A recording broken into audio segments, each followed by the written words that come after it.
Good evening and welcome to the studio this evening.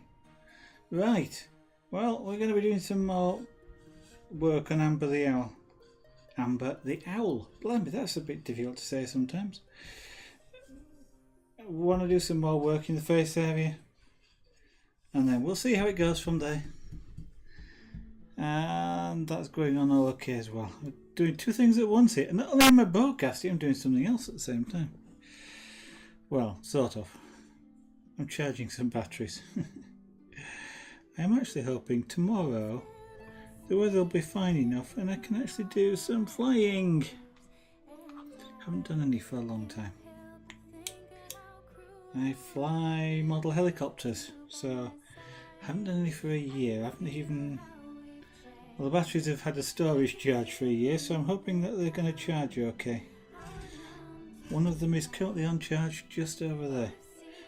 So if you suddenly hear some rapid beeping, it's just telling me that either it's finished charging or there's a problem. And I hope it's finished charging, not a problem. Right, probably want to do here is make this face a little bit more sort of, well, sort of rounded, I think.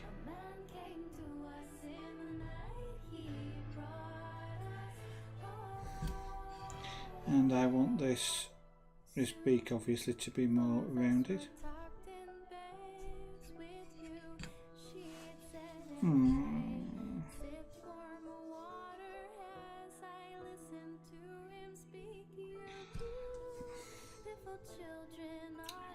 Yeah, I'm working in my own shadow. Not a great thing, never mind. Hopefully you can see what's going on. I'm just shaping this beak a little bit. It's a bit of a detail that I don't need to do just now, but it's kind of bugging me, the fact that it wasn't particularly rounded, has been for a while.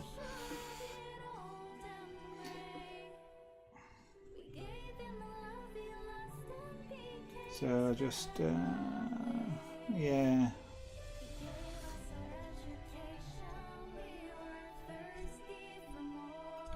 At least make it a little bit closer to what it's supposed to look like.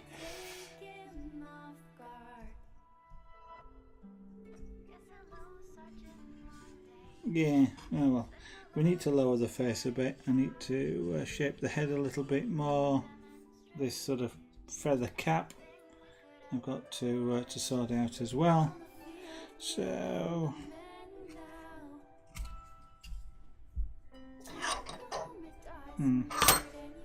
not sure I like this vice that much. I may have to think about getting a different one, but that'll be a while before we start thinking about that.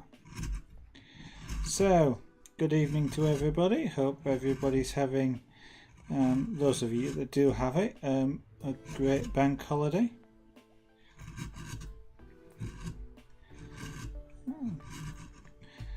Tomorrow is also a day off for those of us for most of us in the UK. I won't say everybody, because there will be a lot of people that are working tomorrow, but I'm not. Hence why I hopefully will be able to fly some of the aircraft. Sorry about the wobbling camera. Not a lot I can do about it at the moment. It needs a different mounting technology in order to stabilise it. So it's not going to be great for carving. Whilst I could sort of... I'll have a think about it. I've only got a small tripod, which means that you won't easily be able to see the work if I put a tripod on the table. And then it'll still wobble because it's on the table. The wobbling, of course, is... Well, the wobbling is coming because the camera is mounted on like an angle poise lamp. And as I put pressure on this, it wobbles the table, and it's an angle poised lamp, so it's on the end of a long arm. The arm is wobbling. I'll try not to make it too seasick. Right. So what I'm just going to be doing here now is just shaping the head a little bit, round the top off, lower it down a little bit, so that I want to take these cheeks down, so that the beak is a little bit more prominent, and potentially this may mean lowering the neck a little bit here as well, just to keep that sort of shape there, and let the beak stand proud of the neck. So it's kind of an exercise in just getting all the levels correctly. So Amber here, if you've not seen any of the earlier streams, Amber is an eagle owl, and she's big. She will reach sort of from my waist up to my face, were I to hold her, which I haven't. She was. We went to a local show, and in that show, we got able to get up close with Amber. This was a couple of years or so ago now, and I took some pictures with the intent of literally either doing this carving or alternatively painting Amber, which I may still do, or even scrape a board or any of the other crafts.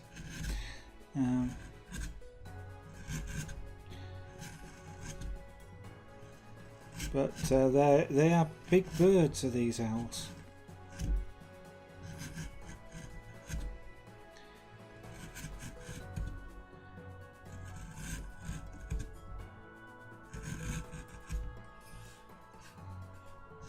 So I'm using a gouge to take this material out.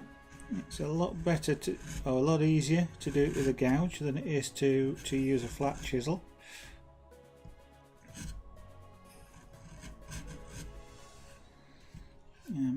The wood cuts a lot better using a gouge than a flat chisel when you want to remove material like I'm doing here.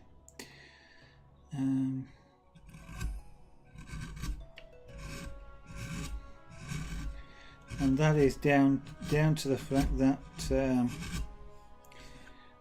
a flat chisel would, in this particular case here, when you're moving material like this, which is digging into, so you're not cutting stuff off the top, you're digging into it.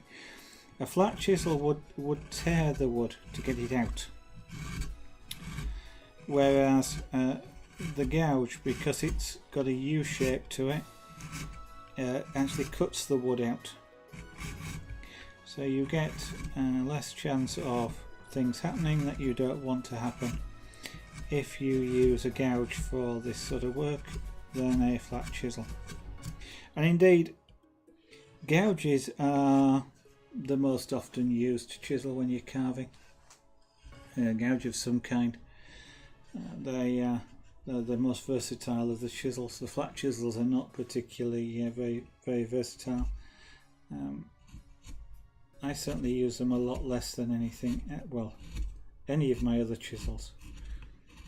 I've got more gouges than I've got 2 flat chisels, and I have all the rest are gouges. They're either V gouges or they are U gouges, U-shaped gouges.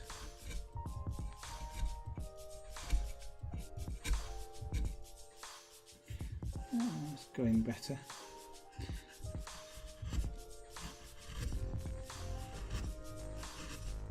And generally speaking, as a beginner to wood carving, you kind of only need two chisels to start with.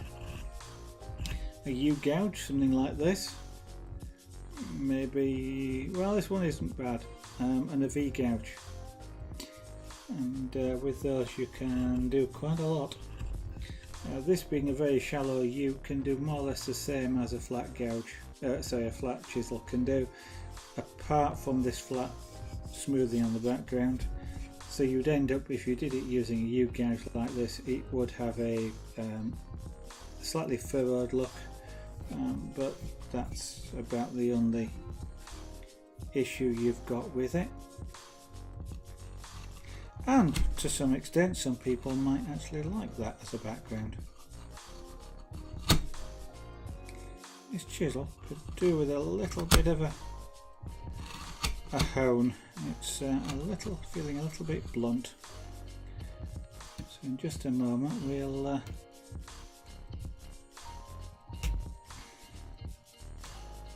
tweak the sharpness of it.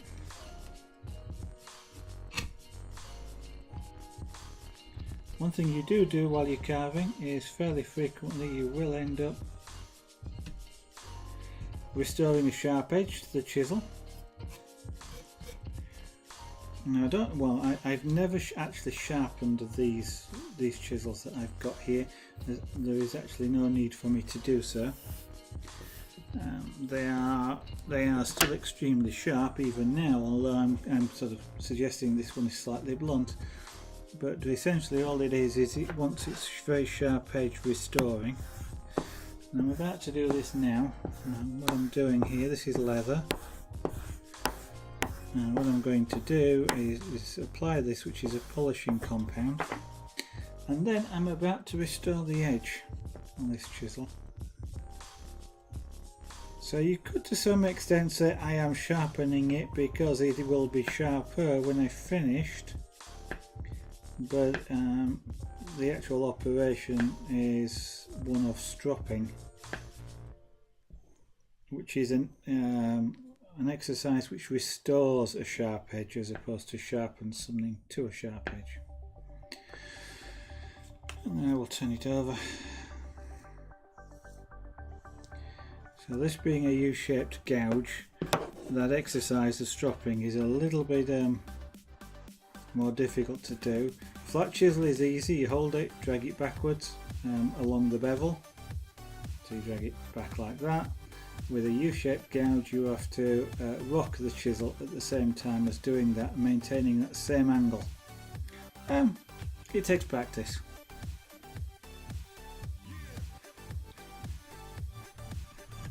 And that is somewhat sharper now than it felt a moment ago. So when you learn to carve, you not only learn to carve, you learn to maintain your tools as well.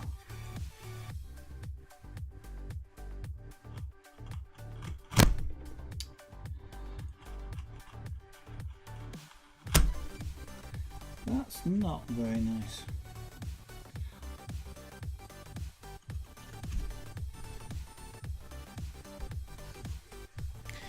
I'm not sure I like this carving vise.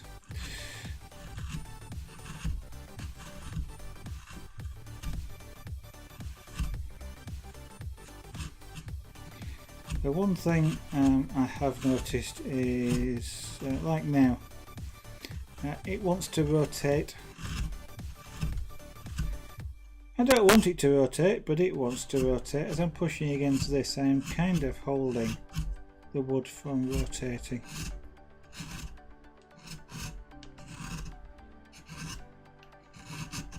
There are kind of end stops underneath, like that. But of course at that point there, that's in the wrong place, because I want it back here. Yeah, and I can't do anything about that.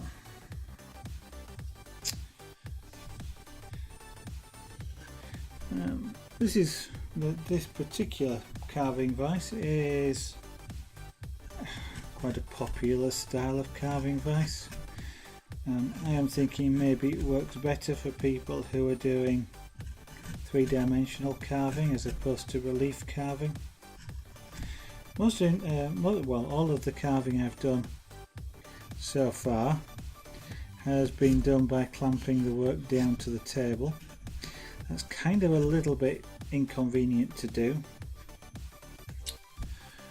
because you keep having, I'm moving this around quite a bit, and you keep having to do so.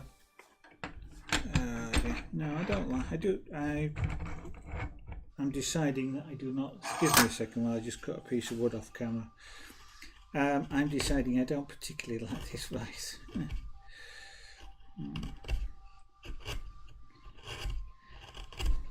So what I'm doing, let me move the camera so you can see where see a little bit of what I'm doing here.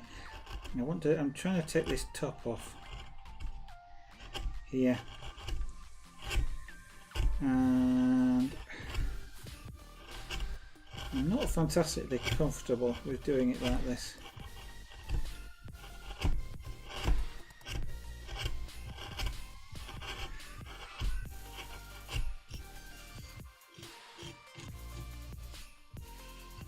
So if I was to be reviewing this vice, I would probably say, for my personal preference, I don't actually like it that much.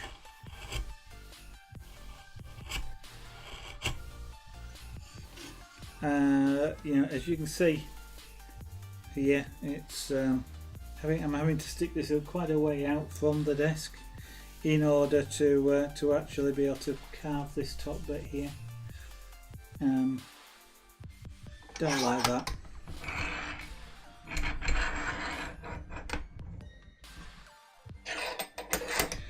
And tightening it up doesn't stop it rotating, which I would have hoped it would. There's 2 pins underneath which stop the rotation, so that's as far as it will go clockwise, and that's as far as it will go anti-clockwise. But I want to sort of now be in a different position. I want it to lock in position there, and it won't. So I'm now having to hold the wood, which I don't, it's not particularly a problem, it's just making it a little bit uncomfortable to carve. And the one thing about carving is be comfortable. It's if it were a job, you want to be comfortable, and if it's a hobby, why shouldn't you be comfortable? And holding the wood whilst I'm carving is not something I'm particularly keen on.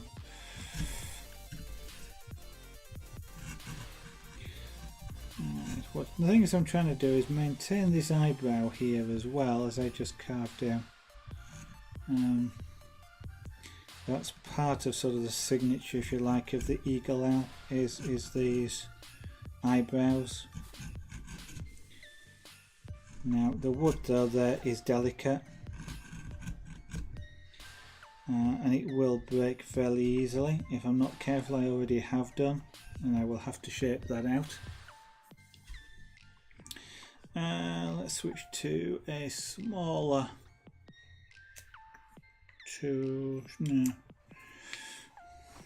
Okay, just trying to think now. Let's just I will need to switch to a smaller tool to get in around the beak, but for the minute, often it's better to use a larger chisel if you can than a smaller chisel. The reason being, the smaller chisels create smaller cuts, and when you try and put 2 small cuts side by side to sort of smooth something off, if you like, or just reduce the height of it, they create like sort of 2 ruts in a field or on a road, and it's really hard to get rid of that rutting effect with small diameter chisels. It's a lot easier with a big chisel like this to do.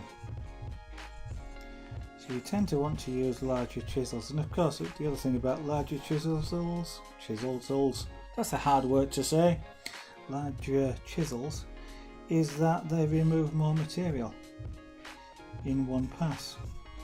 So if you like speed, you want to use the biggest chisels you can get away with.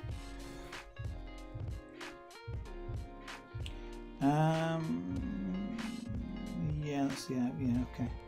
I'm just working out in my own mind where I want to remove the wood from.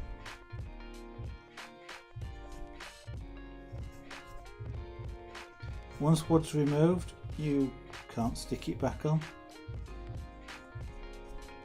You have to carve around your mistakes if you make that mistake, and it's something I've done in the past.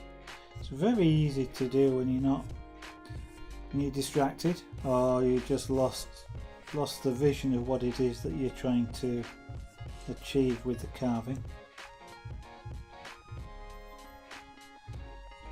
And then the only way of recovering it is to reduce the height of the wood that's around the bit. So if I cut the eyebrow off here by accident, or not realising I wanted to keep it, I then have to cut the face further back into the wood in order to bring the eyebrow back out.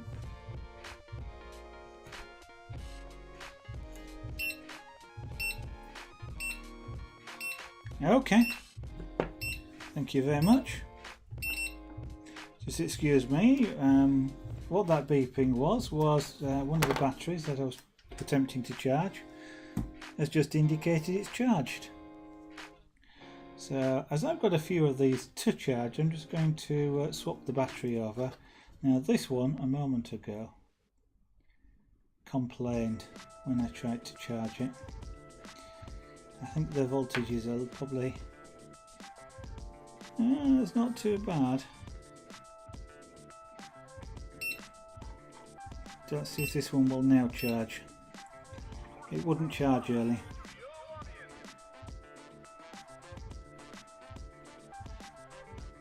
Okay, it's happy now. For some reason that battery would not, the battery I've just put on would not charge earlier. I'm charging lithium polymer batteries, and they have to be charged using a specialist charger. Or to do the high capacity packs that I'm doing, you charge them with a specialty charger. And one of the things the charger does is it checks the battery. It will do a battery check, make sure you've connected it the right way, that it's got the correct number of cells that you've told it, and that it does about as much as it can to make sure you're not making a mistake. And just before the stream I tried charging the pack that's currently charging, and it refused to do so. It kept telling me the pack was open circuit whilst telling me the voltage it was reading. Which is kind of you're reading a voltage and you're telling me that the pack is open circuit, which is a sort of an interesting concept. And it's a bit like saying the camera that you're watching me on is not plugged in. It's the same sort of thing it was telling me. So it was a bit. I've had that in the past, and generally speaking, the fix for it is to charge another battery first.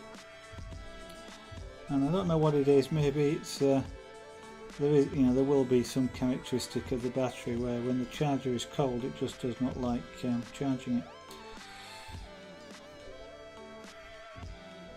Okay, so now then, with a large gouge like this, I can't get it into the corners. And create a smooth curve, which I want to do along the beak. So I will be switching out in a moment into using a smaller gouge. Actually, I'll do it now. This one is also a deeper U shape. Deeper U shape, very good for removing a lot of material rather quickly if you want to do so. In this particular case, I don't. It's the radius that I'm after, so that I can create a smooth transition from around the cheeks here into the beak.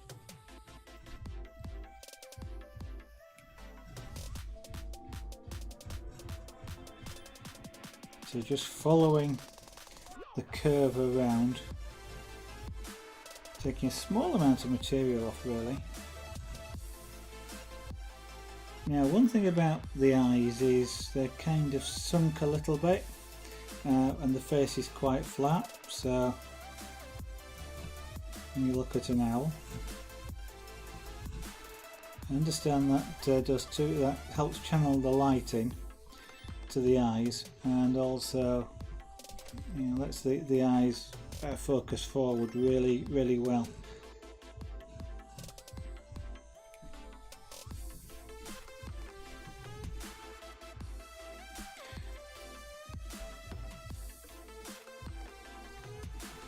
So if you are new to the stream, welcome. Feel free to ask any questions if you wish to do so. I am quite open to answering questions about this or any of the other crafts that I do. And just to give you an idea, first thing is the pictures that you see down here on the right hand side just below me, so here, these are all pictures of things which have actually been created on the stream, so they'll give you an idea of some of the things that that you can see made on the stream. But to run through what I actually broadcast, he says, looking for a piece of paper that's got it written on, because I've only broadcast 6 things at the moment, and you'd be surprised how hard it is to remember 6 things. So one of the things that I do is carving. This is what you're looking at here. This is called relief carving, and relief carving, you relieve the object from a solid block of wood, leaving the back. So this is this was one complete piece of wood. It's not something stuck on the front or anything like that. It is it was solid. This background piece has been cut out down, so whilst it's not strictly true to say this is kind of like an object that's been sliced in half and stuck on, because neither of those happened, that's kind of the way that relief carving looks. So you can't turn it over and see the back. You can only see the front here, and that's I kind of enjoy relief carving. I have not done much full 3D carving. We may try that in the future. I believe Lady Zara would quite like an actual 3-dimensional owl, so we may work on that at some point. One of the other crafts that we do on the stream, and that's where most of the pictures are coming from, is chainmail or chainmail jewellery. So all the chains and bracelets and most of the necklaces that you see in that picture roll there are chainmail, although some of them are made using other techniques like kumihimo, which is a cord weaving technique, but I kind of consider them all to be under sort of the chainmail jewellery making, which is one of the crafts that we do. Another one is scraper board, and when you see you'll see at some point in this roll some pictures which have got a real black background and look well, I'm going to say they look white, but one of them has got green grass. So that is scraper board. Scraper board is a black board, and you use sharp objects like, I don't know, pen nibs, razor blades, scalpels, or specially made tools that resemble those sorts of things, to scrape off the black surface, revealing in this particular case a white colour underneath. The white is actually china clay, and you then can, by varying the width of the scratches, how many there are in a particular area, and all sorts of things like this, you can actually sort of create some quite stunning pictures. So that's something which gets done. Now, there's something about this battery it does not like. That was it just complaining it had gone open circuit, which of course it hadn't. You're going to be happy with that battery now. It'll probably do that another couple of times before it charges.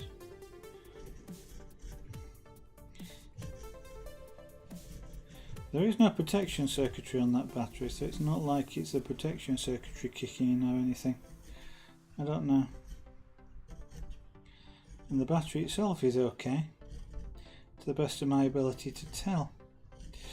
Yes, so scraperboard is one of the things. Pyrography is another.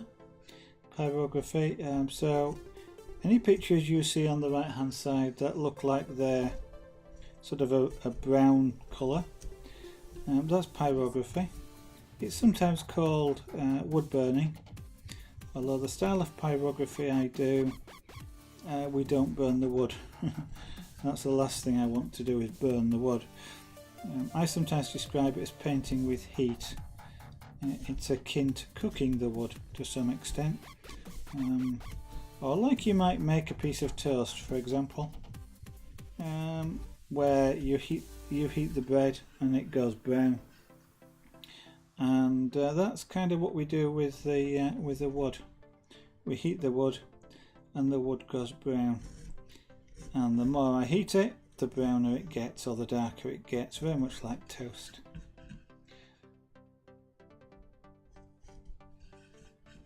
And another craft that we do is called punchcraft. That's a kind of a trade name for it, because, well, that's the name that was defined by the company that originated it, which is a company called Webster's.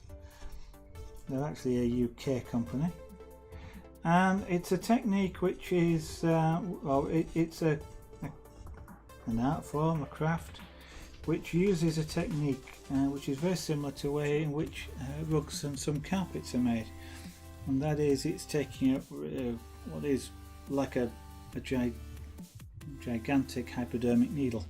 Hypodermic? Yeah, that's right. Needle, and you thread a thread through it, and you push the needle through material and draw the needle back, and that leaves a loop of material. Do that enough times and you can create a rug, a carpet, or in my case, pictures, because you vary the colour of the thread. For example, you get effectively a pixel of colour, so you can create some images, and you will see a couple in the stream come up here. They're circular usually, and the ones that you'll see are of two railway engines. There'll be a red one, which is a diesel locomotive, and a blue one, which is Mallard, the World Steam record holder. It's a very good craft if you're sort of annoyed with somebody. You just imagining them on the material and you're ramming a needle through. It can be quite therapeutic. And the last thing that we do on, or have been doing on stream, is something called magic dots, or also known as diamond dots, although that's a trade name of a particular company. And that's creating pictures by sticking what is effectively little bits of plastic which have got a faceted surface on the top, so they reflect light, they sparkle, and there's some really nice pictures made using that. So lots of things get done. So if you want to see any of those sorts of things done on stream, and they all will get done again at some point in the future, then of course I'm going to encourage you to follow the stream. Follow the stream, and hopefully you'll then get notified when I go live, and you can come and check out some of the other crafts. Of course, you're also welcome to check out the Twitter feed, That's another way of being notified when I go live, because I do tweet as I go live. If you're interested in seeing some of the very early Twitch broadcasts, which of course are no longer available on Twitch now, then take a look out for Zaragan Art on YouTube. They are all being gradually loaded up onto YouTube, so you'll be able to watch them there, though bearing in mind that they are all real time, which means for the pyrography, for example, there will be 10 hours of video to complete a particular picture. I will actually also put up time lapse, but if you look at the original videos, they're all done in real time. Any of these crafts, carving, scraper board, these sorts of things, take probably a lot more time than most people realise to complete. And usually when you see them done on YouTube, you're usually looking at some form of speeded up video. So somebody who creates a photographic image in pyrography in 30 minutes has speeded it up. There is virtually no way of doing that in that shorter time. I'm just lowering, as you can see, I'm gradually just I was about to say whittling, the wrong term to use when I'm carving, I guess, but whittling down this wood in a sort of a steady manner. I'm not trying to take off big chunks. Again, it's as I mentioned earlier, once you've cut the wood off, you can't stick it back on, or not in a carving sense. You can't. It won't. If you tried, it would be impossible to carve it. But plus, it wouldn't look very good. So I'm taking this off in smaller layers, and that will then allow me to stop when I get close to what I want. And I'm sure some of you who may have done any form of woodworking, perhaps at school, may well be getting a little bit nervous about what I'm doing here. And that is, I'm cutting or carving towards myself. I'm using a chisel pointed at me. And that would have been something in school if you were taught woodworking, where the teachers would have got extremely upset about you doing that. And that is partly because they don't want to they don't want, and at that point you probably can't assimilate the nuances of what's happening here. So they teach you a basic rule that sort of works all the time, if you like, and that is, you don't carve towards yourself. You don't ever cut towards yourself, whether it's a chisel, a knife, or anything like that. But once you understand what's going on, then it is a safe activity to do, providing you stay within the constraints that keep it safe. So one of the things is, if in school, for one thing, you probably wouldn't have been using very sharp chisels. And one of the keys to safety when you're carving is to use the sharpest tools that you can get. The sharper the better. A sharp tool is more safe than a blunt tool. A sharp tool will cut wood very easily, like the proverbial knife through butter. A blunt tool is like trying to drive a brick through a wall. You've got to use a lot of force to do it.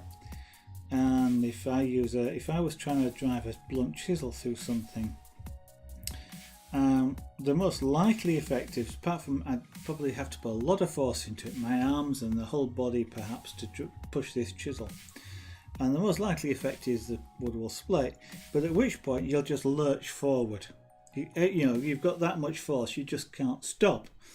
And of course, that's when a chisel or any sharp object becomes dangerous to whatever's in the direction it's going. You know, forward, for example. And you can quite easily go a foot or more past the work when you put that much pressure into something. So you can imagine if you were doing it this way in a school, and you know, putting that much force on something, where is that going to go when it moves a foot? It's not a particularly nice prospect. Well, you'll have seen me carving this here. One of the things I'm doing this here, is my wrists are on the work. Okay, so with my wrists on the work, they won't come any closer to me. The other thing I'm doing is, you will see I'm holding the chisel with my fingertips, and I'm moving the chisel with just my fingertips. I'm not using my arm muscles, I'm just using my finger muscles. Now if you think, and this chisel is sharp, but if it was more blunt, for example, I was using force to try and cut the wood, then the maximum amount of movement, my hands can't move, my fingers can move, and that's as far as I can go. It's still quite a long way away from me. You won't see me do that. For example, I'll move this hand out the way. Oh lovely, that one's charged. So I will change that in a second.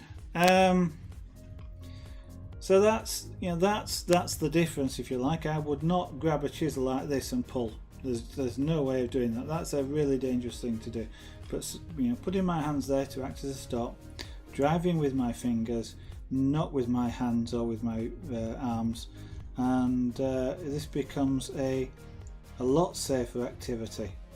Yes, you do still have to consider that it's a really sharp chisel that's there, and keep an eye on what you're doing with it and what the end is. You can't always automatically just assume everything's safe. Always look at it and decide for yourself. So I've now taken those down quite a bit. So just before I now switch to using probably a larger gouge to round that edge off, I am just going to change over my battery charger. These batteries have, when you have these batteries, and just as an example, these are lithium polymer batteries. These are high power packs. Literally, it's possible to weld with that. There's that much power in there and capability. But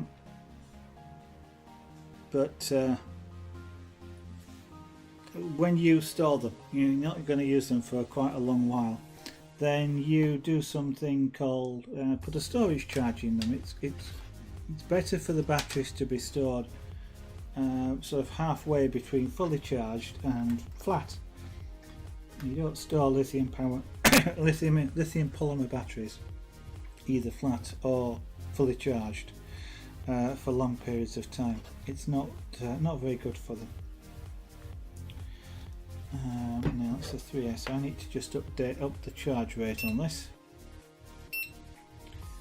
Now it's a lithium polymer battery, and I want to change the charge rate. These are 2250.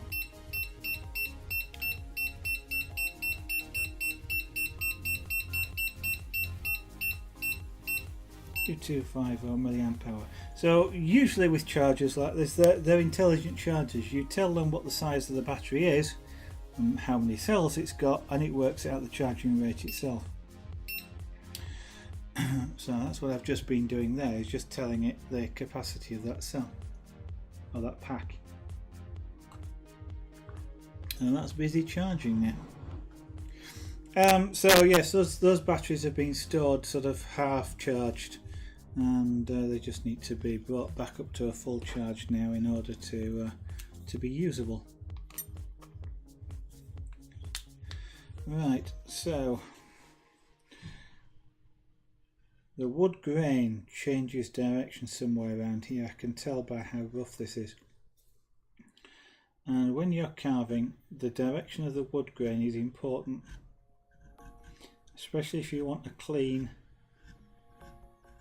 smooth cut.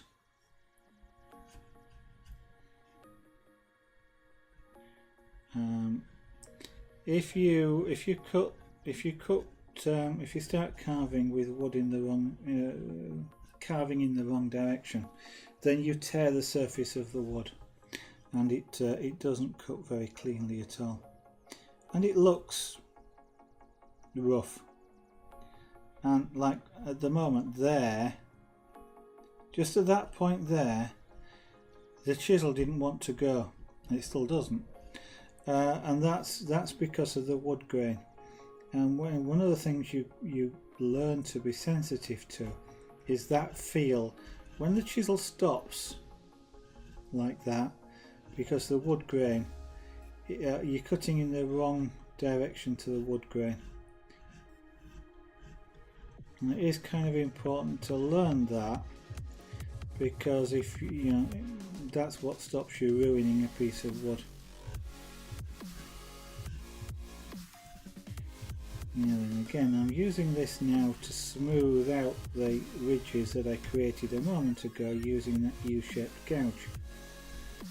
But the problem is I can't actually get into the corners with that, so I will actually have to switch back to the U-gouge to smooth out the corners.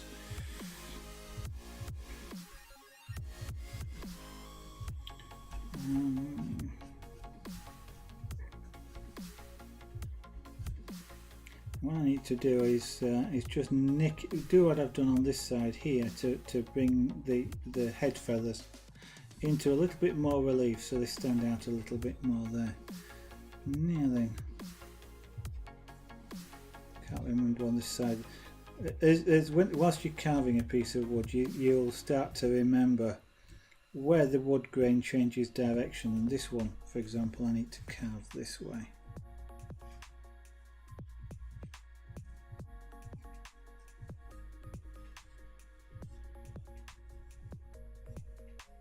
If I carve it the wrong way, what I end up doing is either the chisel starts driving deeper into the wood than I want it to go, and therefore I'm cutting off wood that I didn't want to cut off, or it actually pushes the wood off the surface and splits it, and that's also usually something you don't want to happen, is wood being split. So learning how it feels when the wood is trying to tell you you're doing something wrong, and listening to that, and actually sort of recognizing you need to change position is important to learn. Right, so I've got one eye placement there. That is actually not quite as wide as I want it to be. I think what we're going to do is wide. This area here is too wide. Just there. I probably want to come in a bit narrower. There's not really enough space there for me to put the eye in. So I'm going to do. Oops, there's it. And that's another reason for not driving with your arms or anything else other than your fingers. Is that skipped out of the wood and I hit over here. Now, I've not finished carved that yet, but I've taken a little nick out of there. If that had been finished carved to the final position, and I've just taken a nick out of it, then I've just damaged what I was trying to do. And that, even though I was driving that with my fingers, it's gone, what, 3/4 of an inch? That's just with my fingers driving it. So, that's when I was saying earlier about carving towards yourself and, making sure that you do it safely.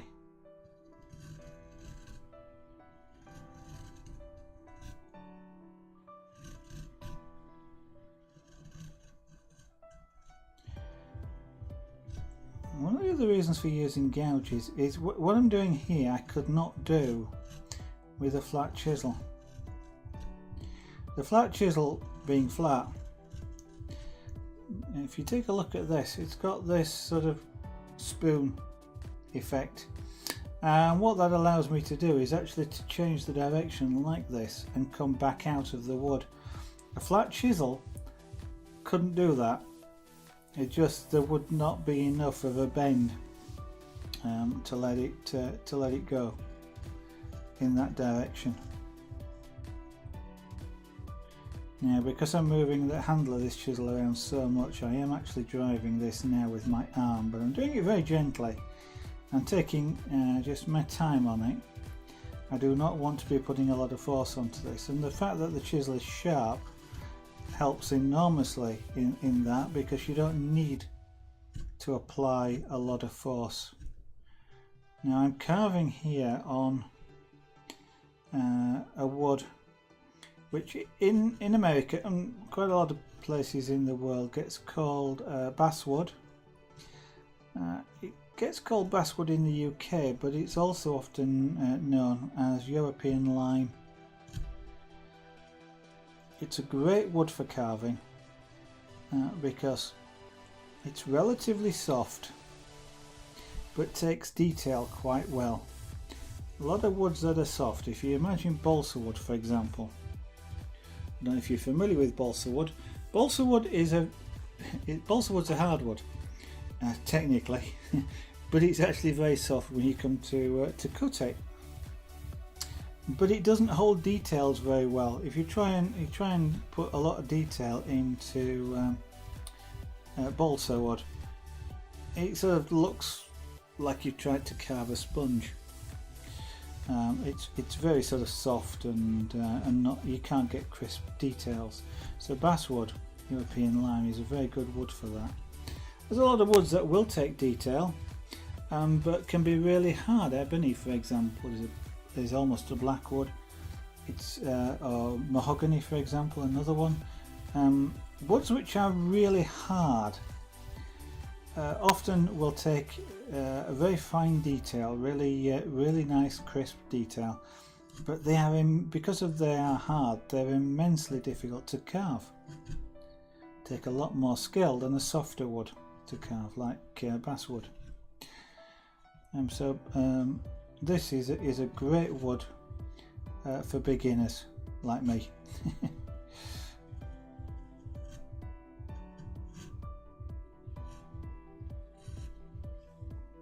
Okay, so all I'm doing is just narrowing this gap here, and what that will do is give me more space to put the eye in here. And I don't know quite how much I want to narrow it, but I'm going to go until I go, that's what I want. Now, one of the nice things about using this is a deep U gouge, but the whole of that U is cutting. So I'm using it, for example, at one point here, not at the base. I'm not cutting at the bottom of the U, I'm using the side of the chisel to sort of trim a little bit around nearer the top of the cut than the bottom. So that's part of the versatility of a U gouge to do things, and why if you've got a U gouge, it as a beginner, it's one of the starting chisels. It's very good for beginners work. Actually, I've just thought of something which I came across the other day.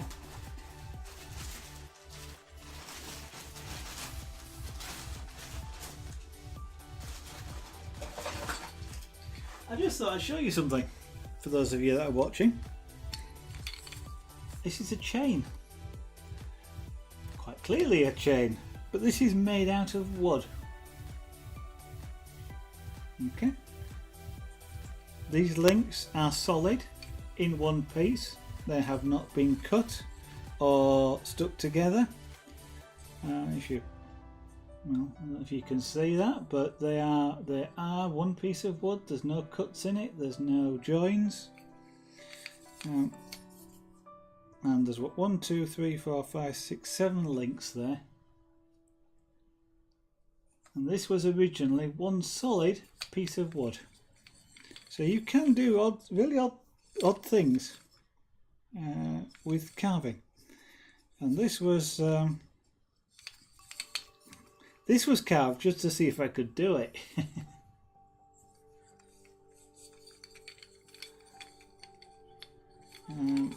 So you know, that's just I just recalled I came across this earlier on today. I'd forgotten where it was, so I just thought I'd show you this.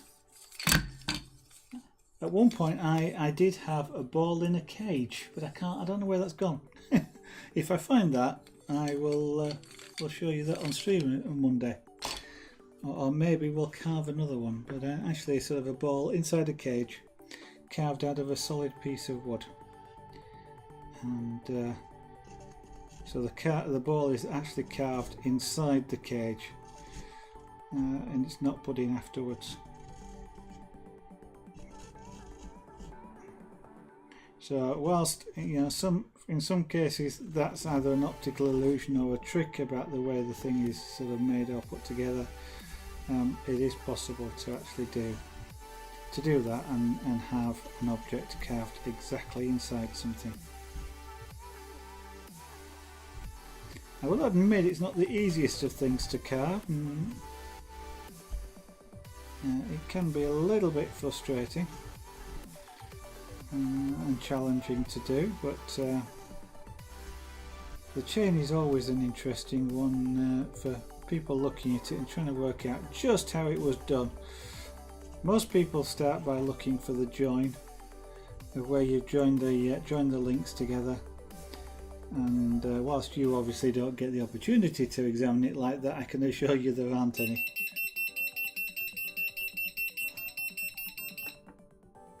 Okay, these packs have not been charged for a while, so that was one complaining. Let's see if that will balance.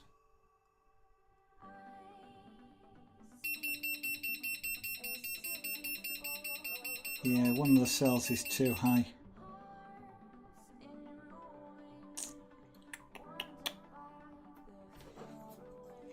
That's my new pack as well. Okay, let's run this one through a discharge cycle then.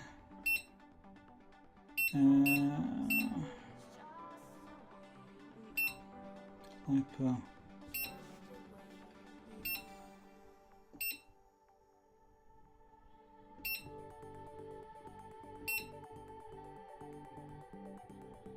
Yeah.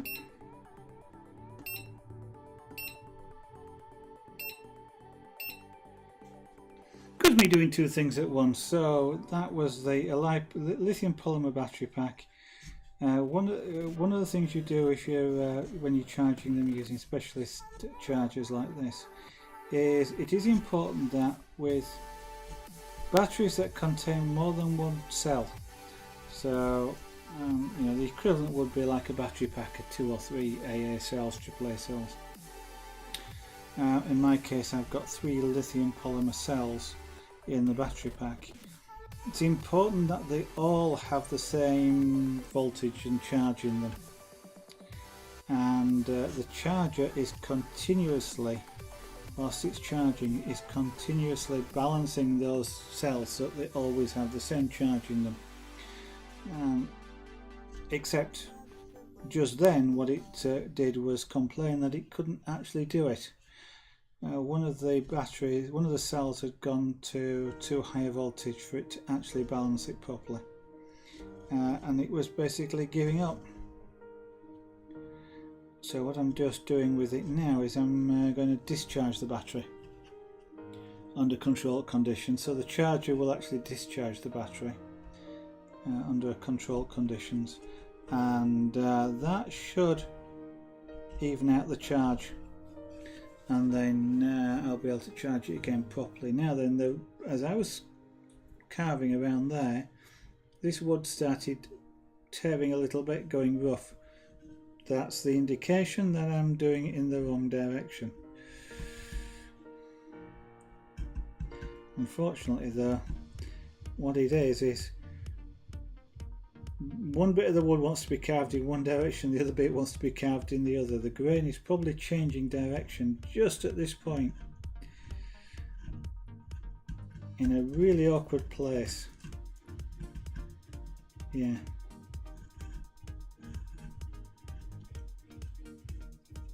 It can prove, carving can sometimes prove challenging when you get things like that. So I've got to do half the cut this way and then half the cut this way and get them to join in the middle. Now then, are we looking okay on there?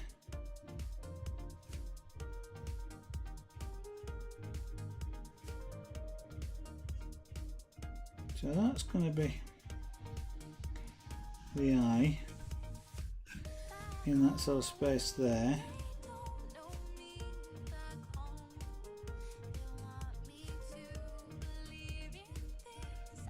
So do I want, no, I don't, yeah, okay. I do talk to myself while I'm doing this, as you'll gather, often in shorthand.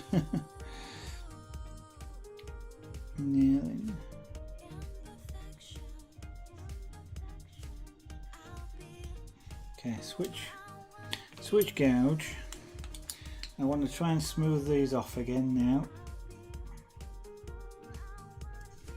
And then what I'm going to do is try and carve the eye location, or the eye socket. The eye itself is going to be an interesting thing to try and do, because that's a tiny detail.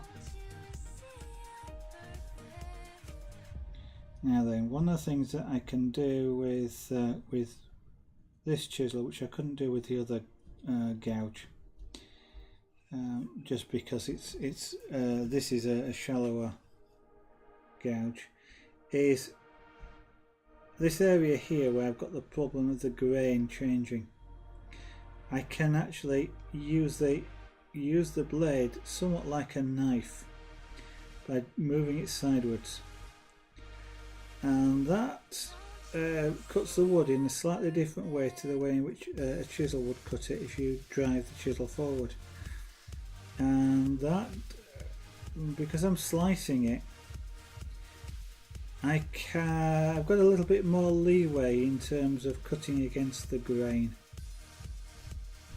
So where it's really awkward to get into and carve because of the grain, by using the chisel like a knife and slicing acrosswise, then I can overcome that to some extent. Okay. Right, so what I want to do now is switch to a V-gouge, but a tiny one. And I'm looking at this very carefully because I'm not sure whether this is my V-gouge or my U-gouge. I've got two. This is about 1 millimetre across. Actually, if I look on the back side, I can see that's a V-gouge. And at this point, I'm also going to switch glasses because I want to be able to look at this in a little bit more detail. In actual fact, I did consider at the moment getting out a magnifying headset, but I'll see how these glasses go. So what I've got to do, Mr. Lamatastic, thank you very much for the follow. That's very kind of you. I hope you're enjoying the stream. What I'm going to try and do now is carve the eye, carve the edge of the eye. That's why I've picked a V-gouge, because what I'm after here is a line. And judging this, so I want to try and get the eyes as big as I can in this space.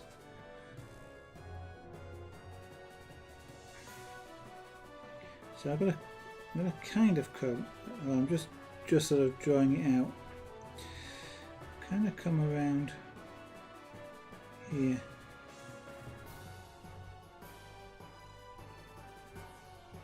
So I'm giving myself a little bit of a scratch mark, just to try and see. It's gonna be a bit challenging, is this? But we shall see.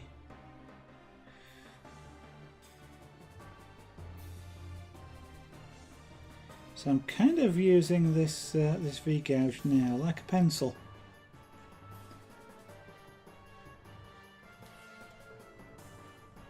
In order to create sort of the eyelid, if you like.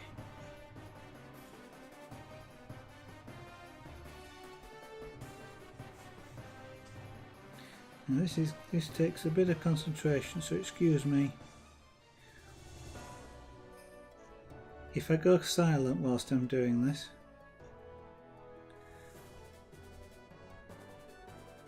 Remember, there's no second chances. Well, there's no second chances without doing some work to give you that second chance. I don't want to put any pressure on the chisel, because if I put pressure on the chisel it can run away, yeah, it can slip as you've seen earlier, and then I will get a groove of wood where I don't want it.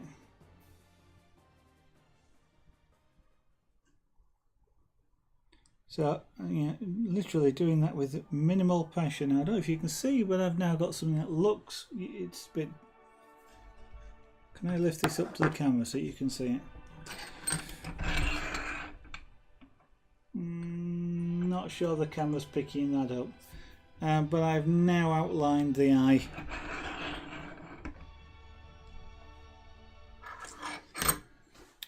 And so what that will allow me to do now is, having outlined the eye,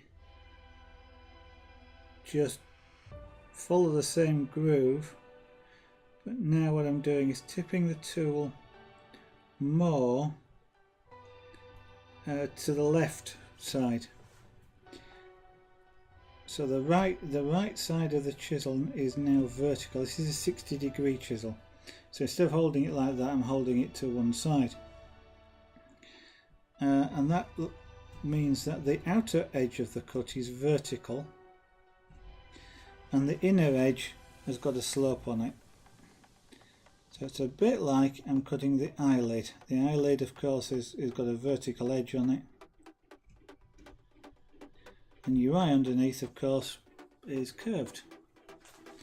But it's a bit of a fiddly thing to do. I'm not quite sure how to help you with that. Oh. That's quite alright. I'm the one doing the carving, so I'm sure you have no idea how to help me. That was one of those home assistants. From time to time, whilst I'm talking, for no apparent reason, she'll just say something, like then, where she said she'd no idea how to help me with this. And sometimes it's amusing, like then, you know, it's kind of like, yeah, well, I'm doing the carving, I'm not quite sure what you thought you could do.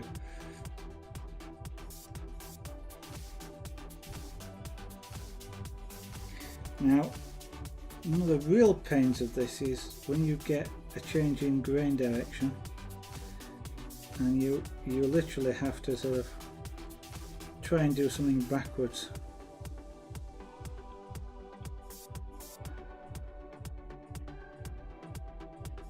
So trying to create that eyelid.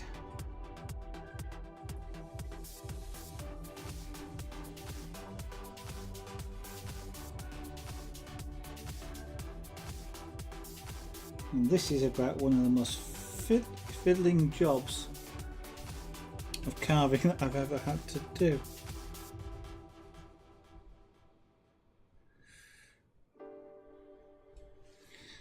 And you know, one of the things when you're carving, by the way, is never pull off a piece of wood.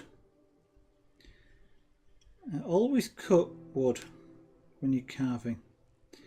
So if I've cut wood like there and I've got a little piece of wood sticking up, you know, you might be, and lots of people are, tempted to get hold of it and pull.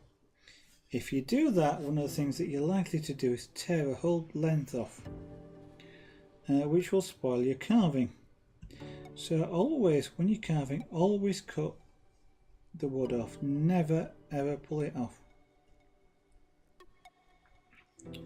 and that is sometimes harder than it sounds. Now I've just lost the round shape of that. I obviously didn't quite go in the right position.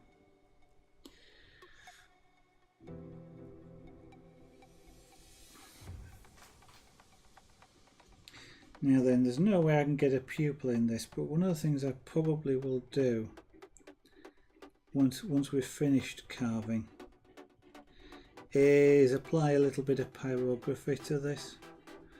This wood actually is ideal for pyrography. One of the things I'll do, I think, is create a pupil in this with a black pyrography, so make it as dark as I can, right slap bang in the centre. A little piece, a little black pupil will sort of completely make that look a lot better. Whew. That takes a lot of concentration to cut something like that. It doesn't, doesn't look much, and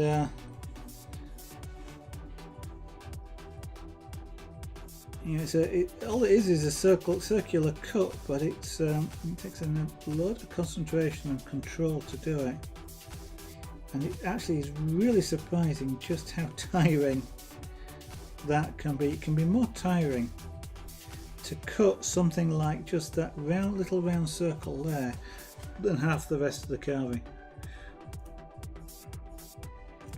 You need to have such fine control with your fingers of the chisel, for example. It's sort of really sort of a control. You're using tension almost. You are sort of grasping really strongly onto the chisel, so that you can move it just minute amounts. Using quite a lot of strength, but really controlled strength, which is really sort of an odd sort of concept. I'm using a lot of strength to not move this chisel.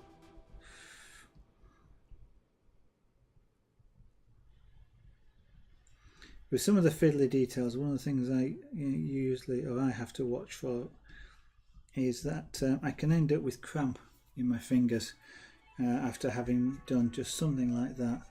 Now what I'm going to try and do is just round that eye off a little bit, and I'm just not quite sure how I'm going to do it.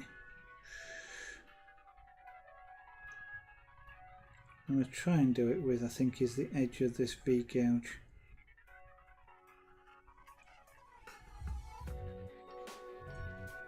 If I just use one side of it, I can use it very much like I would use a flat chisel to round off the edge. And I just have to be a little bit careful I don't catch the bottom of the V on the wood. So this is real fiddly detail, but one of the effects of this is, with cutting a V, as you might imagine, you get a V shape in the wood, and it's, when you look at it, it's extremely obvious. You can see the V shape. If I round this off here, take the corner off this edge here so it comes down and sort of curves away, when you're looking at it, you don't see a V cut, you see the corner of an eye, you see an eyelid and a corner, if you like. You don't, this looks round. So just by taking off that edge, you lose the shadow, and it's the shadow sort of effect that your mind uses to tell that there's a sharp edge there.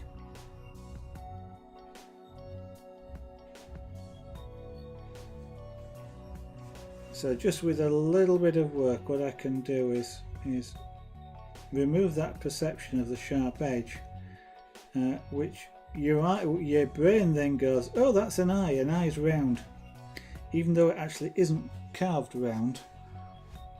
Your brain sort of assumes it is, and you don't notice that it's not.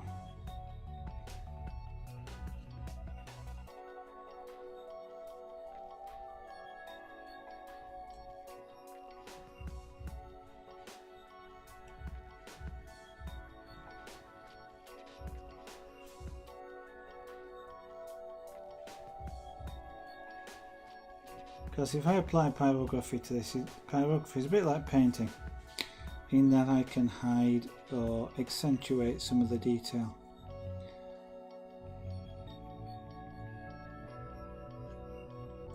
Just by creating a pretend shadow, for example, with pyrography.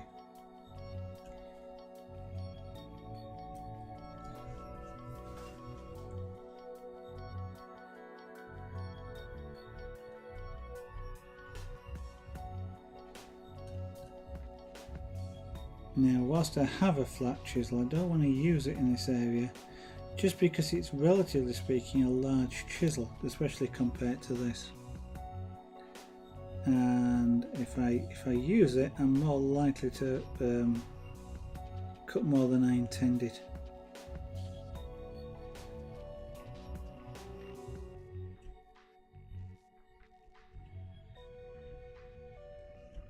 One of the other uses of a V-gouge like this is to undercut slightly as well, which is what I'm doing here where the eye goes. It's undercutting these sort of feathers, which will give the impression that the eye, of course, which it does, continues under those feathers.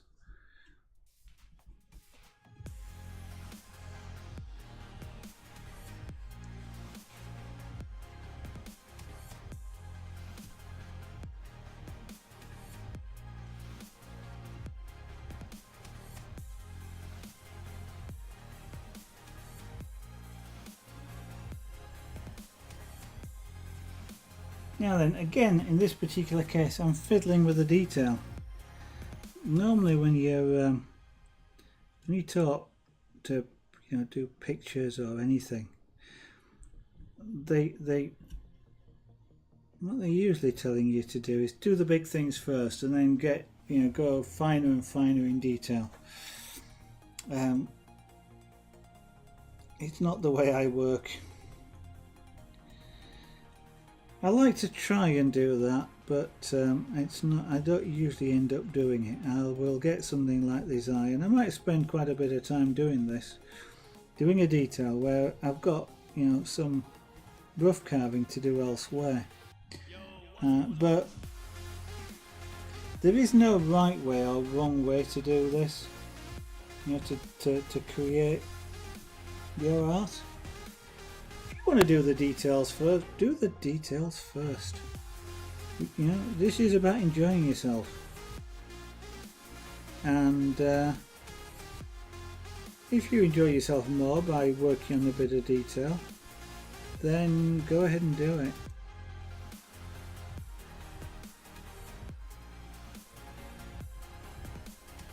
Now I've got a little tiny bit of wood there stuck up, but I'm not going to cut that off. I'm not going to pull that off. I want to cut it off.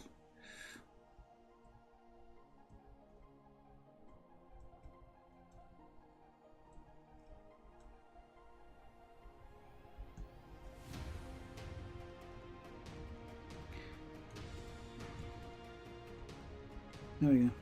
Right, I've got enough of the eye there at the moment for me to see it. And I'm going to leave it and do the other side.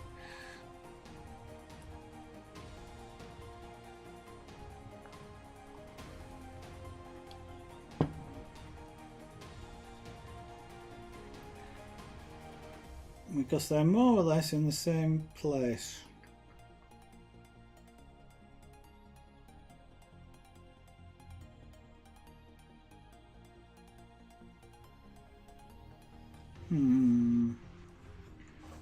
So this is where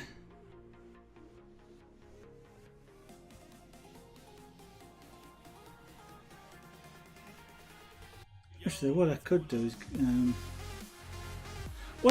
is get a pencil out and sketch it, and that would help me get this one in the right place, but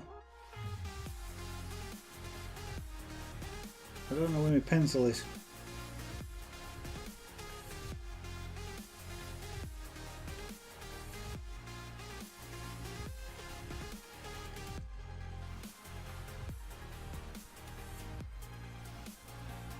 Does that look? That's not bad, but a bit small.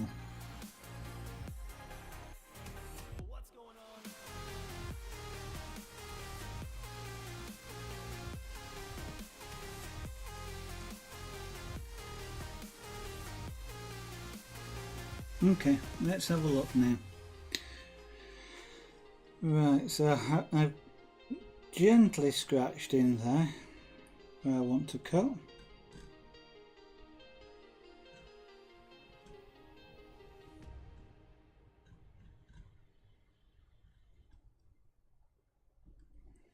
And again, very, very light with the chisel.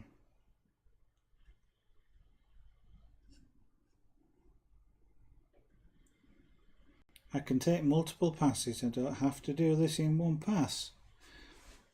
So, you know, by being patient and taking what is a really fine cut, I might have to do it 2 or 3 times, but that cut has then gone exactly where I want it to do. If I try and do it deeper in one go and it wanders off, then it's not saved me any time or anything.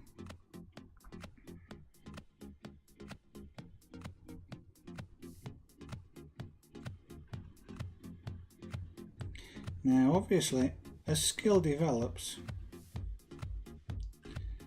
what will happen is you've got more confidence at doing things like this, and therefore you are able to take a deeper cut, for example.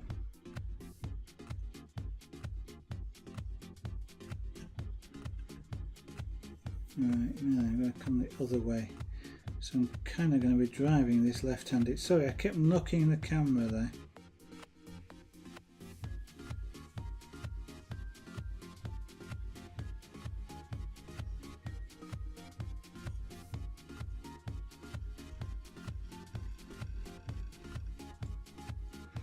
Now there's nothing wrong.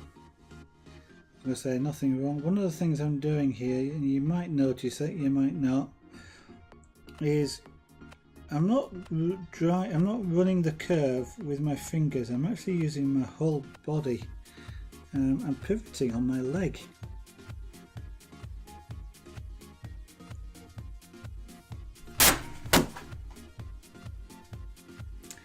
And obviously I wasn't holding that chisel hard enough.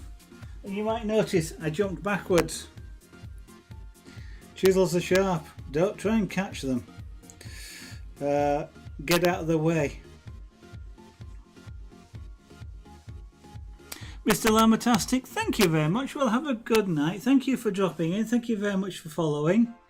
Thank you very much for liking the style. That's fine. I hope I'll be streaming again tomorrow night, but keep an eye out. Obviously, get the notifications from Twitch. I tend to stream or start streaming between 7 p.m. and 8 p.m. UK time when I stream, and that there is as much as I can manage it. There's at least one stream every weekend, and then sort of I'm gonna be working up to doing some more streams during the week, but really just keep an eye out either on Twitch or Twitter. Both will be sending notifications when I go live. But thank you for joining the stream this evening. Really.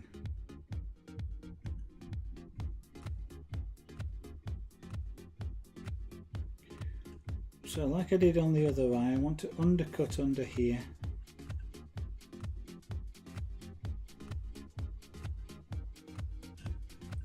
Being very careful.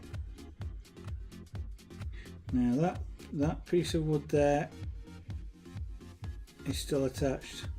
Don't want to pull it. I need to cut it off. And if necessary, that might mean getting out a different chisel.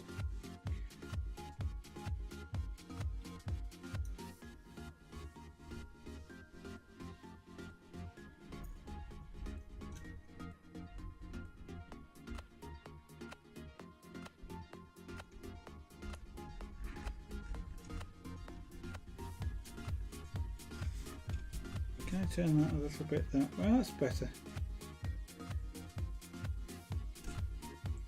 So just undercutting these feathers, which are sort of over the top of the eye.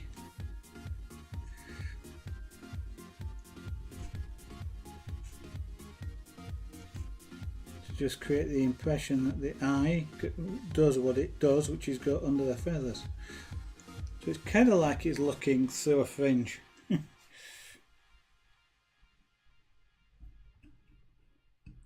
What are we at now? 10 to 9. Okay.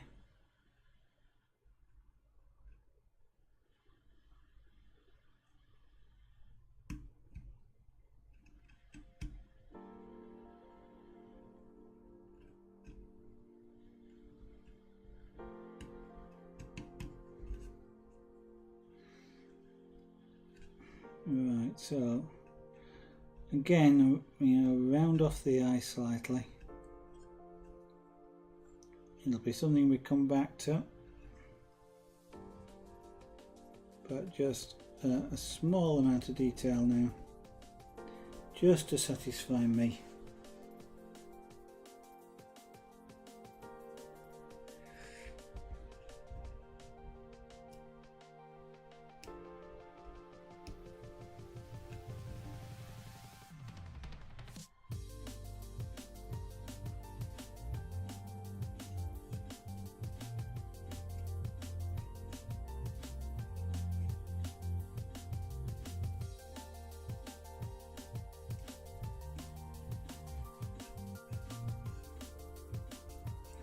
Okay, right, so now I know roughly where those eyes are going. That one I'm not quite as clean as this one, but I can work on that, that's not a problem.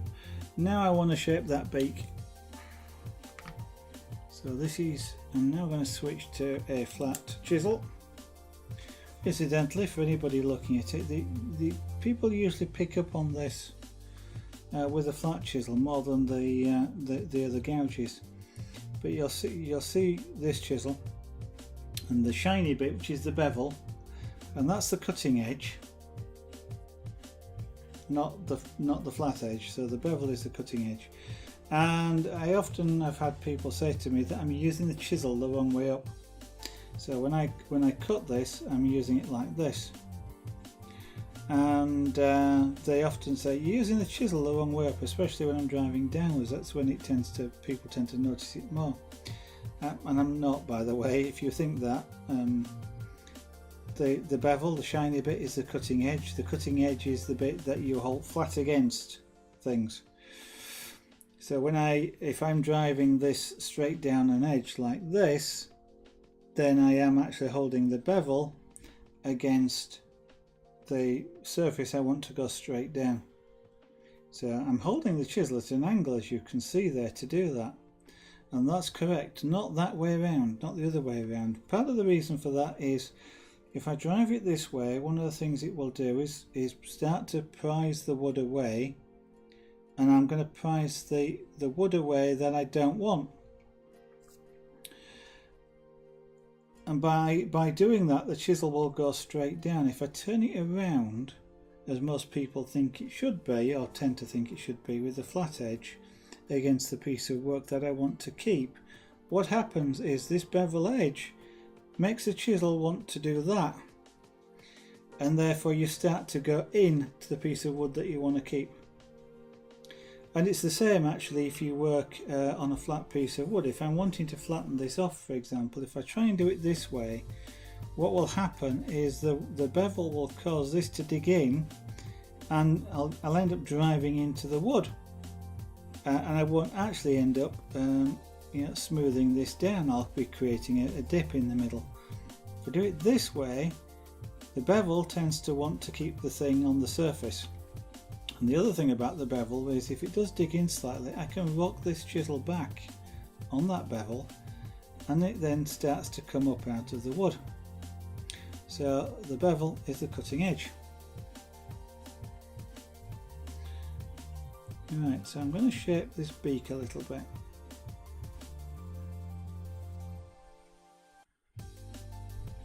And I'm going to be effectively shaving wood. I'm trying to get the shape with cutting off a minimal amount of wood. I don't have a lot of spare wood here.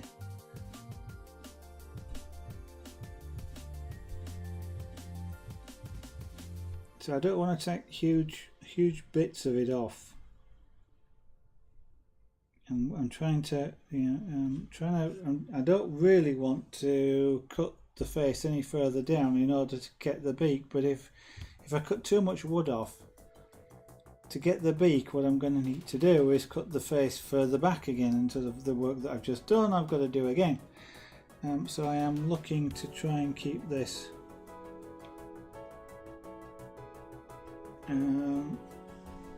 not to cut any more wood off than I absolutely need to. So that's why I'm virtually just shaving the wood.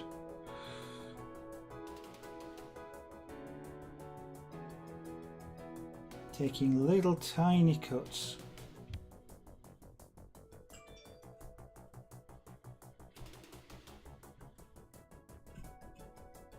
Now, one of the things I'm trying to get rid of is I've got earlier on there'd have been a mistake made, and I've got a little divot cut out there.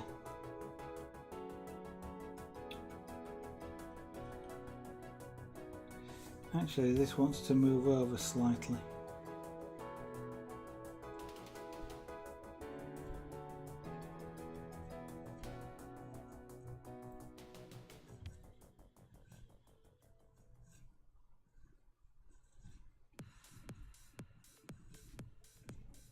What I'm trying to do is carve away the wood to sort of disguise that divot. And if I can, if necessary, I'll carve enough of wood away so that I get, that divot actually is cut away. But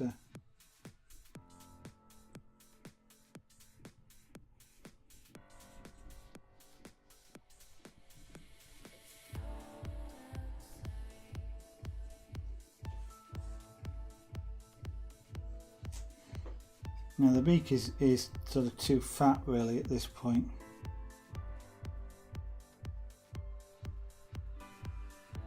So I'm currently just going to adjust that, because the beak is quite sort of like your finger, if you like. It's almost straight on both sides.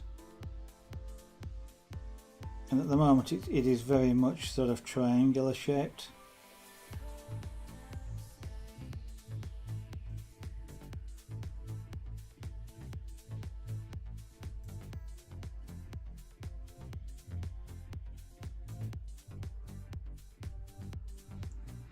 So what I'm working on here now is just slimming down the top of this.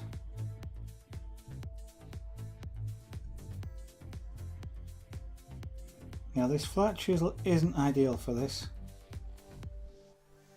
at all. I've only just got enough room in there to use it because it's catching here.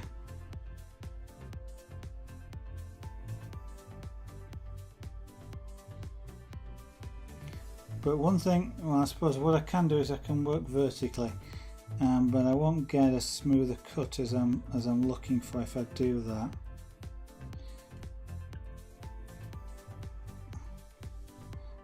Because I'm cutting down the beak, I can actually create a smooth cut there, which if I go vertically I can't. And what I'm going to do now is do something on this side, and what I may need to do is move this edge this way slightly.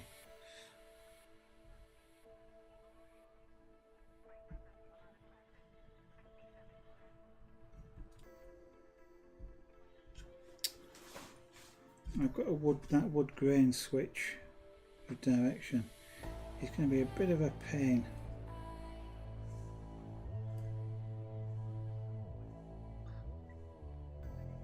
Now what I'm doing here is the equivalent of carving onto the edge of a piece of wood, which you really want to avoid if you can.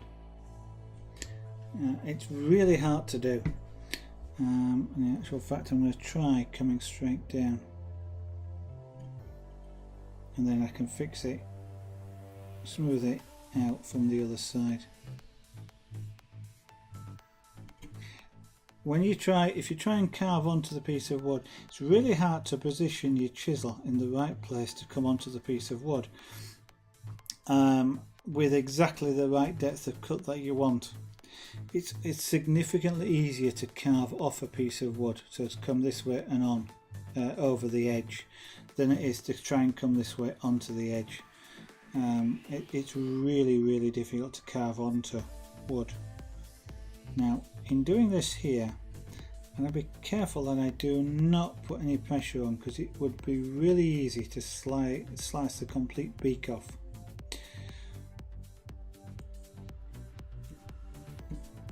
If I'm creating a bottom coat like this and I push too hard, I'll slice the complete nose off, the beak off. And at which point we go, time for a new piece of wood, and we start again.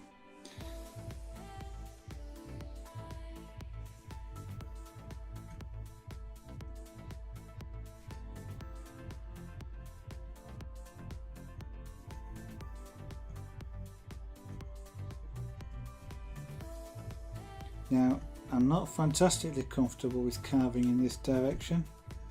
It's a little bit too close to my hand. So I'm taking it really carefully.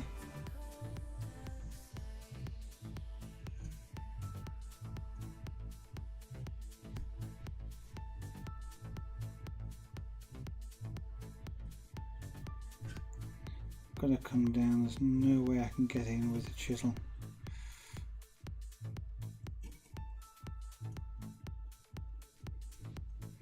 From time to time I may even change to using a knife to do something like this. Because of the pointed nature of a carving, a knife that's used for carving, so a carving knife. Getting into some of these spaces like that can be a lot easier.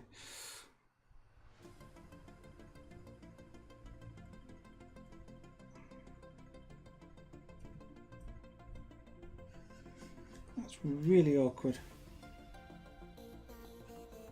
And I need to balance that out. It doesn't quite look symmetrical.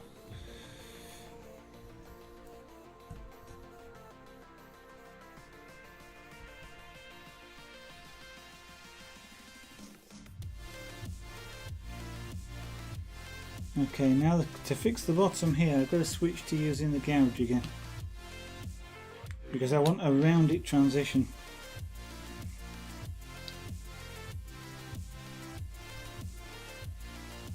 And you can't do a rounded transition or an inner round like this using a flat chisel.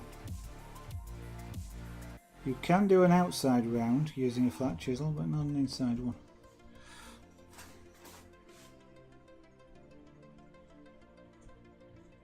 And am I going to get away with that? No, I'm not.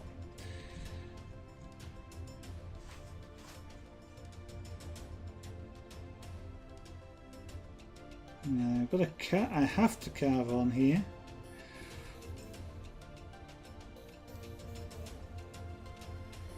Because the grain of the wood, if I try and carve off the edge, it would have ripped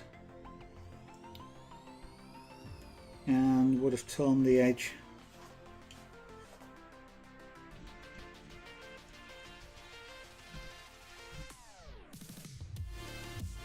And torn the edge of the beak as well.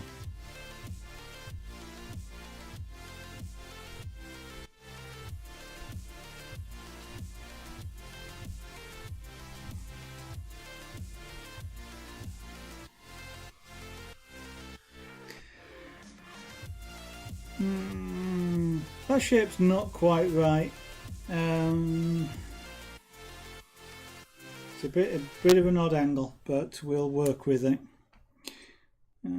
So I now want the flat chisel, because what I'm going to do is do some more rounding just around here of the beak.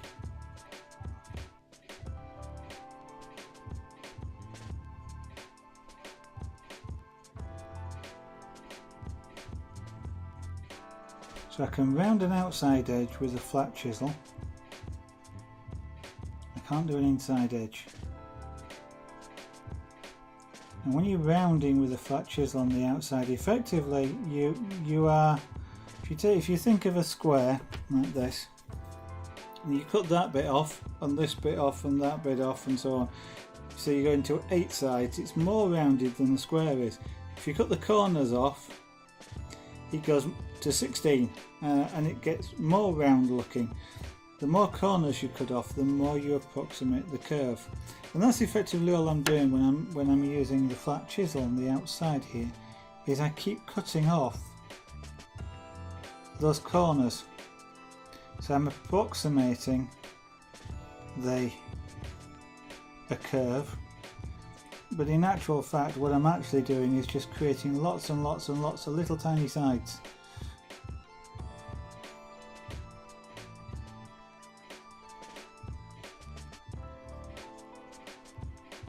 And you can sort of feel that if you run your fingers over it. Now then, can I? Yes, I can cheat a little bit. Okay.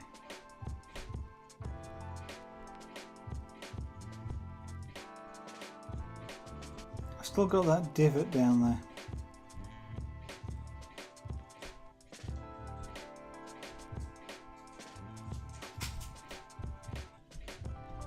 What I can do is I can come to more of a point.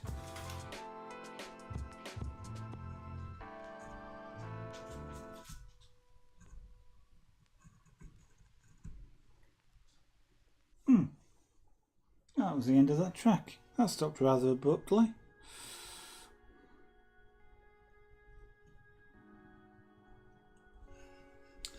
I've had enough. Sorry guys,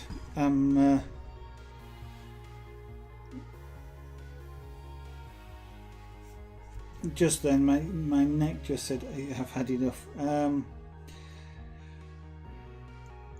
I want to have a rest before I do any more work on that beak, because as I mentioned earlier, I don't have a lot of spare wood there. I do have just enough wood to lose the divot. I've got a little tiny divot here which looks silly, so it's like somebody's taken a chip out of the beak, which of course they haven't. I don't think the bird would let you do that, but I want to smooth that off, but I'm going to do it when I'm sort of fresh at carving. I've been concentrating quite a bit around this area, and it's I need a rest for a little while. So what I'm going to do is I'm going to say that's it for this evening. Sorry if you've just joined, and we'll try and do some more on this with a bit of luck, maybe tomorrow night. We shall see. Keep an eye out on Twitch. Follow me here on Twitch, so you get the notifications. You can also follow me on Twitter, as the notification does go out to Twitter as well, and for most people that's often an easier medium to look out for those things on. In the meantime, thank you for watching. If you'd like to see some of the very early work that was done on Twitch with pyrography at the moment, from when I first started streaming, I'm gradually uploading my Twitch archive. So some of the very earliest streams are currently are starting to go onto YouTube now. So if you'd like to see some of those, bearing in mind they are done in real time, and they were probably more interesting at the time when they were broadcast than they are now, but those are going up. You can look out for Zaragonart on YouTube, so youtube.com/Zaragonart, if you'd like to take a look at those. For any of the other crafts that you see, there is some information, a little bit of information about each of them or some of them on the website zaragonart.com. And if you're at all interested in any of the jewellery like I'm wearing here and you're seeing in the pictures on the right here, then check out the Etsy shop, zaragonart.etsy.com, where you can potentially take a look at them, and if you like them you might want one for yourself. Thank you for watching guys, hope to see you on the next stream, hopefully tomorrow night, and bye for now.